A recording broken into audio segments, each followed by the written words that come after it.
Welcome to Way Society. My name is Lindsay, and today we're talking all about confidence. I was reading a Facebook post the other day, and the original post was asking people to share something that they struggled with. And this one comment really stuck out to me. It said, "I struggle with confidence. It just doesn't come naturally to me, and I'm way too hard on myself." I have felt that so many times. And it has been really hard to deal with, like the lack of confidence with my career, lack of confidence with myself, lack of confidence with my relationship or my body or my life or whatever. There's so many things that we lack confidence in, and I think what it really boils down to is worthiness and self-love. And I talk all about this in another video called 5 Ways to Learn How to Unconditionally Love Yourself, and I would suggest going and checking that out because it gives you tangible things that you can actually do today to start loving yourself. But I really think that in my journey and my experience, when I started learning how to love myself more, I started feeling more worthy, I started feeling more confident, and it really does help. And I think for my confidence journey, I grew up, my dad really made me feel like crap a lot of the times, and that really affected my self-esteem, and I wasn't comfortable in my body, and that really affected my confidence. And then I didn't know what I wanted to do with my life, and that was such a crappy feeling, and it didn't help with my confidence at all. And I struggled with being unworthy, and what do I do? And so finally I decided to go to cosmetology school, and halfway through core, I wanted to quit. I was like, I do not like this. This sucks. I'm not good at this. And I was talking with one of my learning leaders, Christina, and she was like, Lindsay, just wait until you start working on people because it's so much different than mannequins. And I'm so happy that I waited because it was different when I started working on people, and it built my confidence back up. And the more that I started doing hair, the better I felt. But I mean, we've all felt that. When we first start doing something new, typically we suck, and that doesn't feel good. And so then we just quit and give up. And this was a limited belief that I realized that I had. And it was so interesting because one day I was cutting my partner Dan's hair. I never felt comfortable or very confident at doing men's hair, and I messed up. And he probably would have never known that I messed up, but I messed up, and I felt these overwhelming feelings of, oh my God, I messed up. And I was just like, I wanted to throw my scissors down, and I was like, I'm done. I messed up. You go get your hair done at somewhere else. And it was great. It was like wild. I didn't really know where all that came from, and I just kind of exploded, and poor Dan was like, I don't know what's happening. I just want a haircut. And so I really thought about this, and if you want to learn more about thoughts, go check out my Thoughts and Emotions Are Neither Good Nor Bad video. But I was thinking about this, and I was like, where is this coming from?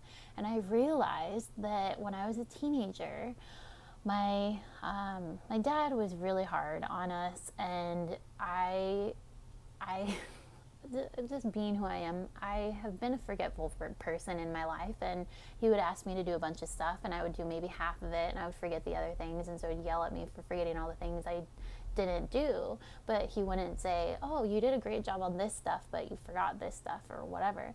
And so I remember one time I tried so hard to do everything that he wanted me to do, exactly how he wanted me to do it, and I thought I did a great job, and I was so proud of myself. And then he comes home and he's like, you this crappy, negative, whatever. And I felt like crap. It sucked. So in that moment, probably unconsciously, I decided it's easier to let myself down than to let someone else down, because those feelings that I felt from him didn't feel good, and I would rather feel those feelings myself than have someone else feel those feelings about me. And so I realized that most of my life I give up. If it becomes too hard, or if I think that I'm not going to do a good job at it, I just give up. And so that was a really aha moment for me to realize that I can't just go about life quitting when it gets hard, or if I don't feel good about it, then I quit. So what helps us in those situations? Confidence. Having more confidence with something makes you feel better, and then you do it. Another thing that I feel like is good to raise your confidence is to fail. I know that doesn't sound like it's a good thing, but for some reason, failure has turned into a 4-letter word. And if it's like, oh, you failed, and you get judgment on it. And I don't understand it because I love failure. If I'm not failing, it means I didn't try. So yeah, it doesn't feel good. It doesn't feel good to fail. I've had so many failures that, I feel my failure and I'm like, yeah, that sucked, but what can I learn from it and how can I do better next time? And I think that is what it takes, is being aware and self-reflection and being able to look back on that situation and push past the emotion and realize I am not a failure. I just did something that failed. And that's okay because I'm going to learn from it and I'm going to move on and I'm going to do better next time.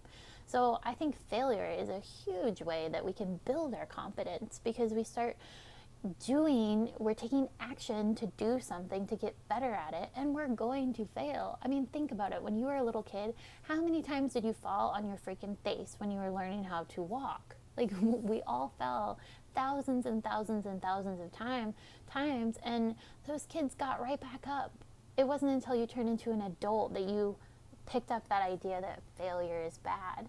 So that's something that we can work on to improve our confidence, and looking at failure in a different way and reframing it can really help build your confidence. So what is detrimental to confidence? I feel like I read this somewhere. It says overthinking, people pleasing, and the inability to let go of defeats. And that makes sense because when we think about the failure and we're like, oh my God, I failed, I suck, I failed, I suck, then you're probably not going to want to try again for fear that you're going to suck. But that keeps you from building your confidence. And people pleasing, oh my God, that was a huge one. Like, even filming this video, voices in my head are like, oh my God, Dan's gonna hear me and he's gonna think I'm a loser. Like, I'm having those thoughts, but I'm like, whatever, I'm doing my thing and it's in my head, and I'm not gonna try and people please anymore. And I think that builds confidence too, when you're like, I don't care what people think, I am doing me. And overthinking, oh my God, overthinking. That is definitely a huge one. Go listen to the video about thoughts to learn more about that one. But enough of that. How can we generate confidence? Here are some things that I've used to help me find confidence within myself. The first one is self-love. When you love yourself, you build yourself up from the inside out, and then you are more confident in yourself because you know yourself more. You love yourself, and you're able to be there for yourself. So go check out that other video that I have called 5 Ways to Unconditionally Love Yourself to learn more about that. The next thing is watching our thoughts, becoming the thought watcher so that we don't overthink, because humans, oh my God, you'll have to go listen to the other episode where I talk all about thoughts, but we think so much and we don't even know it. 95% of our thoughts are unconscious. And if you're unconsciously thinking about negative thoughts, it's no surprise that we're not going to have confidence to do something, because we're thinking so negatively about it that we can't even take the first step to do it. So when we watch our thoughts, that helps us to build confidence. The other thing that I already talked about is not being afraid to fail. Look at failure as something good. If you're failing, it means you did something, and that's more than a lot of people can say. Even just in that step, you did something, you took action, you tried something, and yeah, it didn't work, but that's okay. I mean, how many times have I forget, there's some quote about, I think it's Thomas Edison, and he tried like 1,000 ways that didn't work, and he tried again, and then look what he did with his life. I mean, there's so many people who try and fail and fail and fail, but people aren't really talking about their failures, they're just talking about their successes. But we have to realize that they failed, and they failed a ton. The most famous people in the world, ask them about failure, and I can guarantee that all of them have a story about how many times they failed and how many times they didn't give up. So the next thing is action. When you take action, I am a planner. And I used to plan. I'm going to do this, and this, and this. And I'd spend so much time planning, but then I would never do anything. And that is what creates confidence, is having a plan, loving yourself enough to trust yourself, to do that plan, to realize, hey, if I fail, that's okay. I'm going to learn something, but I can't learn something until I do it and take action and do it. So action is a huge confidence builder, because just like a little kid, if a little kid never tried walking, well, you would never walk. And we've got to try, else we're not going to get where we want to be. The next thing is education. Educate yourself. If you don't know something, go figure it out, because more than likely someone else has done that thing, and more than likely someone is teaching about how to do that thing. And oh man, I used to try to figure out everything on my own.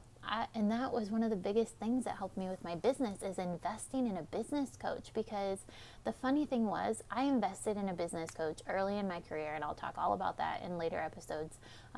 But once I invested in myself, I took action. And a lot of the stuff that I learned, I knew already, but I didn't know how to put it all together. And that's the hard part. Yeah, there's so many people who know so much, but it's hard to put everything together. So that's when you go find a mentor and you learn from someone who's done it, so that they can tell you the steps on how to do it. And I cannot tell you how much confidence I built by investing in myself. I actually have a whole podcast episode on that. I forget which number it is, but you can look up Way Society and find it. But education, learning as much as you can. I'm a hairstylist, and I spend thousands of dollars a year on education, business and technique, so that I can create the best experience for my clients. I can give them the best hair that I could possibly do, and I can create my dream life. So education is huge with building confidence. You can't get, especially in a creative career, we have to continuously be learning and growing, because Susie down the street, she's going to be taking balayage classes, and she's going to be growing, and she's going to be raising her prices, and people are going to be going to her because she knows what she's doing, because she educated herself. So make sure that you educate yourself. And the last thing is practice. I think they say you have to do something 10,000 times before you become a master at it. That's a lot of time. So you have to do something over and over and over. You can't just learn something and expect to be amazing at it. You're gonna go through a learning curve. That's just life. So being afraid of these things is what keeps us from confidence. And so it's scary. It sucks. It's not fun to do these things. It doesn't feel good in the moment. But then when you do it, the more you fail, the more you look at, okay, what can I do differently? The more you reframe it and just change your thinking, the better life gets. So just remember that I feel like confidence is our natural state. Our programming along the way just overrode that fact. And that's okay. It's okay. You are perfect exactly as you are. And there is so much more that you can be and you can do and you can have. And it's taking the time to learn and to stumble and to fall and to pick yourself right back up and keep on going.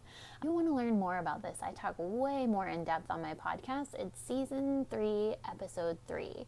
So go check that out and let me know what you think. And remember, your thoughts are so important. And some things that you can do to wrap it all up to build your confidence is love yourself, watch your thoughts, have awareness, don't be afraid to fail, take action, educate yourself, and practice. So I'm sure there's one thing that you can go do today to help with your confidence. And if you did something, comment below and let me know, because I would really love to hear what your thoughts on confidence, what you do to build your confidence. If it was something off of this list, please let me know, because I would love to talk about it. Also, make sure that you subscribe so you don't miss out on any videos, and go follow me on social media. I'm Way Society. Way is spelled W-A-I. And I can't wait to talk to you later. I hope you have an amazing day.